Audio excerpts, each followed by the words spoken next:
I apologize. And let's get it up high enough and let me know if you can hear. How's my signal man back there in the corner? Okay, thank you. I thank you for being here so early in the morning. To understand what I bring to this conversation, it may be helpful to know that I lived in a CCRC in Central Florida for 7 years. And then after my husband died, my much older husband, I took a sabbatical from CCRC living, but I remained active through my membership in the National Life membership in the National Continuing Care Residents Association. And some of you may recognize my name because I edit our bi-monthly newsletter. Here's how our story began. My husband and I were invited by friends to visit them and consider living at the estates of Carpenters in Lakeland, Florida. It was a very appealing opportunity for us because we had 2 mountain homes to go to in the summer, and wintering in Florida was very attractive. And I grew up in Buffalo. I thought everybody went to Florida when they retired. It was an ideal location for my husband. He'd gone to high school in Florida. He'd been ordained into the United Methodist Ministry in Florida and had his first 2 churches there.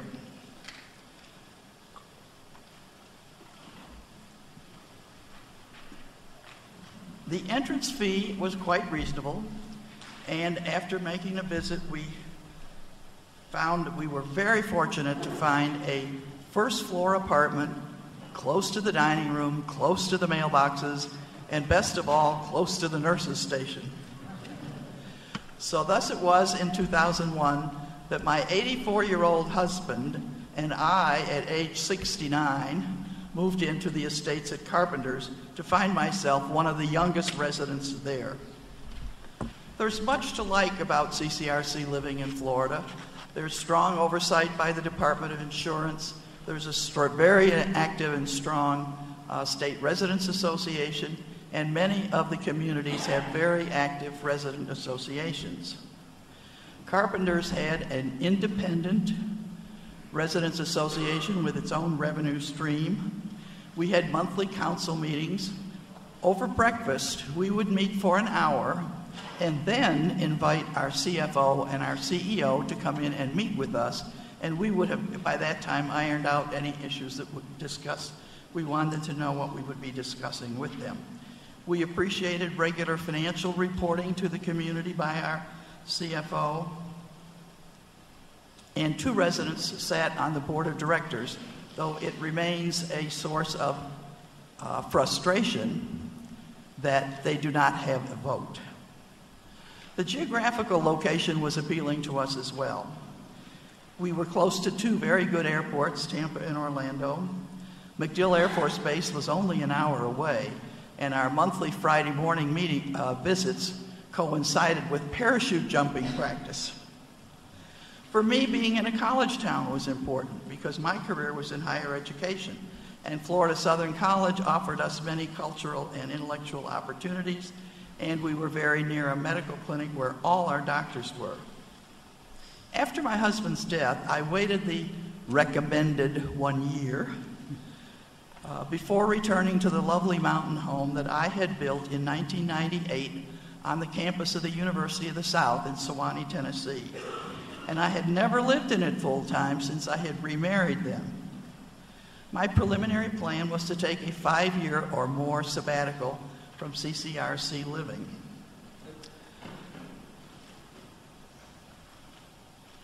You can imagine my surprise when I received a high-dollar cash offer for my house, which was not even on the market. It wasn't up for sale. And I realized pretty quickly that I couldn't expect a real estate miracle like that to happen again. So I sold the house, and I very quickly made visits to 3 final choices on my list. I looked at Alexian Village in Chattanooga. I looked at Richland Place in Nashville, and I looked at Deerfield Episcopal Retirement Community in Asheville.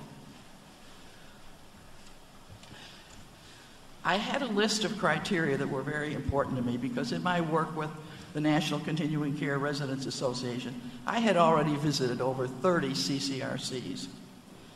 And it might be interesting to you to know what was on my list of criteria because it's not unlike that of many of the newer residents and the younger folks that we're seeing move into our community. Here's what was on my list. First, in primary, I wanted a strong financial disclosure statement, and that's a requirement in North Carolina. Ours is available on our website, and anybody that wants to see it or have a copy is welcome to see it. North Carolina has strong state legislation and oversight by the Department of Insurance, and that was on my list. I wanted a Type A contract. Unlike some other people, I had a special need and interest in the Type A contract because I'm adopted and I have no medical history, and I thought that was the safest and wisest choice for me. From my experience in Carpenters, I knew that I valued connectivity. I wanted to be able to go from my building to the next building, to the pool, to the exercise room without ever going outside. I think that was probably a reflection on my growing up in Buffalo. And as I had mentioned earlier, I wanted a college town, and we have not only UNCA Asheville, where I live now, but several private colleges. I wanted residents as voting members on the board. I wanted an outstanding health care facility. I certainly wanted accreditation if I could find that. I wanted management accessibility. I wanted an open door policy. And I wanted an effective residents association. So with these criteria in mind, I chose Deerfield, a 57-year-old single-site contract Type A CCRC in Asheville, North Carolina, and I moved there 2.5 years ago. Deerfield had just completed a major expansion of its healthcare facility and built a new 5-story, 83-unit apartment building called Tootin Hall. My Tootin neighbors represent a microcosm of the wave of future residents. Some of them had to wait until they turned 62 to even move in. Many of them had done significant research, including visits, as I had, to over 30 CCRCs in several states. These folks are savvy, retired professionals. We've got doctors, lawyers, priests, college presidents, finance experts, artists. We've got a big artist community. And believe it or not, many are very technically sophisticated. They were widely traveled, had extensive talents and interests, and they wanted to do more than the existing activities which were already provided. And organize they did. And within a year, all the new residents on our residence council were Tootenites, people from my building. With all their experience in visiting CCRCs, they had lots of ideas about best practices and best features. As you can imagine, their impact on dining services was felt pretty early on. This younger crowd had more vegetarians, strong feelings about local food, and they wanted more dining options. And as you can imagine, the pressures rose on the dress code as well.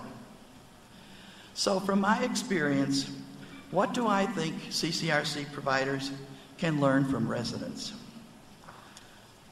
In my opinion, managers who can adapt to the preferences of these newer residents, similar to my neighbors, likely will be in the best position to attract the coming wave of baby boomers. Increasingly, I believe our dining venues will need to be more varied, more options.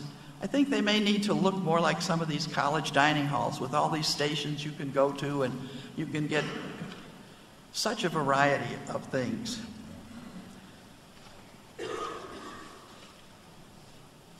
We find also, interestingly enough, that fine dining is still a very popular option at our place. People like once in a while to get dressed up and get served well and just have a night out without having to hit the road. And it's one of the areas in which a feature is still appealing to the long-term residents as well as the newer folks. Every time I go in there, I see quite a mix of people who, some of whom are even on walkers, and yet my Teuton friends are there as well. Like folks everywhere, our people like to be called by name. And one of the hallmarks of Deerfield is a very strong training program on name recognition for all the dining room staff. And some of our more skilled servers have actually learned to remember what our beverage preference is. And you can believe that that really pays off for them when we are approaching the season of our Employee Appreciation Fund drive, which is going on right now. We also have a very popular feature at Deerfield, which is a bar. And the cocktail hour is a popular time for mixing and mingling, and again, where the newer residents and the older residents still have a nice social interchange. As you can imagine, many of these residents, these new folks, are very savvy about the difference between the two kinds of contracts, and financial transparency has been very important to them. Our residents appreciate the fact that actuaries are used every year when we are looking at what the fee increase will be for the next year. That is always a matter of interest and concern. In our case, it's been 2.5% for the last 2 years, and for next year it will be 3%. Our residents appreciate the fact that we get a very extensive presentation about our finances by our CFO, and we are kept apprised of our Fitch bond rating as well. And an important part of our Residents' Council is our Resident Finance Committee. Residents serving on the boards of directors is also an increasing matter of interest and importance to this new wave of residents. At the present time, 2 of the 15 voting board members at Deerfield are residents. And our residents are full participants and serve on committees and are just as active as anybody else. In our next issue of the Niagara Lifeline, which I edit, I have an interesting comment from a man named Roy Engler, who is a 7-year resident board member at the Ingleside communities. And this is what he has written about his service on board. It worked well for all concerned. The residents brought insight, information, and initiative to the board that would otherwise not have been available. The outside directors were better informed, and they were pleased. The residents of the communities were happy to have representation on the boards. End of quote. While there remains concern that residents may have a certain bias, particularly related to the setting of fees and fee increases, we find that our residents want enough financial security, and they want the fees to be adequate. I have actually heard residents ask, is that fee increase really enough? And so I think the concern about that bias is probably overplayed.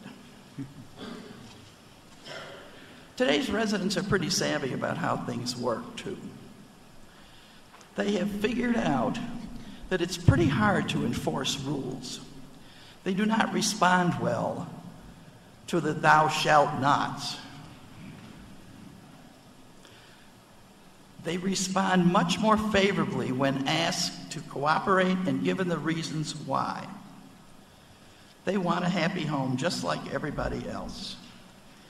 Managers of the future, I believe, will be most successful if they develop especially good written and oral communication skills. The best way to find out what residents want is to ask them, and to do so in a variety of forums, and to work with all staff members to be good listeners. At Deerfield, I meet regularly with my CEO, and I can tell you that we have some really pretty frank discussions. And sometimes I change hats. I may be speaking to him as president of the Residents' Council, or, on the other hand, we may be having a very confidential conversation as board member and CEO.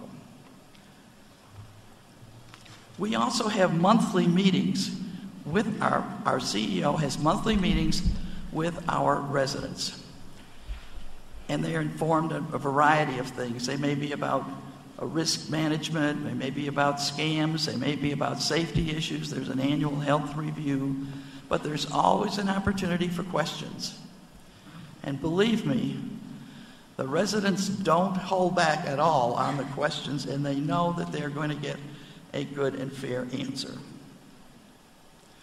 We also have something that I think is a very positive factor in our community, and I certainly recommend it to you.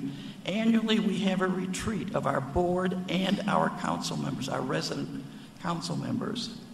Last year, Steve Mogg from Leading Age was our presenter, and this coming next month, we're going to have Tom Aiken from Leading Age North Carolina lead that retreat for us.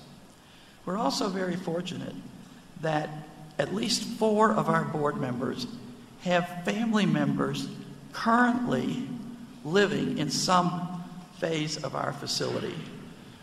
One of my council members has a daughter on the board of directors. And of course, there's some in skilled nursing and so on as well. One of the avenues of resident and management interchange happens on the weekends. A senior staff member is assigned duty on weekends. Every weekend, somebody is there on duty. And they eat with us in our dining room. And so we have frequent interchanges. And they find, just as I do as council president, if somebody isn't stopping you in the hall to ask a question or discuss an issue or so on, they're not doing their job, just as I feel my council members are not doing their job under the same circumstances. We believe in promoting active listening. We have a communications committee on our resident council, and we work together for what we all want, and that's a happy home. We believe that we should try to make every effort we can to work cooperatively with management. In our most recent meeting of the President's Coalition, which I refer to fondly as my kitchen cabinet because they're the past Deerfield Resident Association presidents, I asked them what I should tell the folks in Denver when I go there.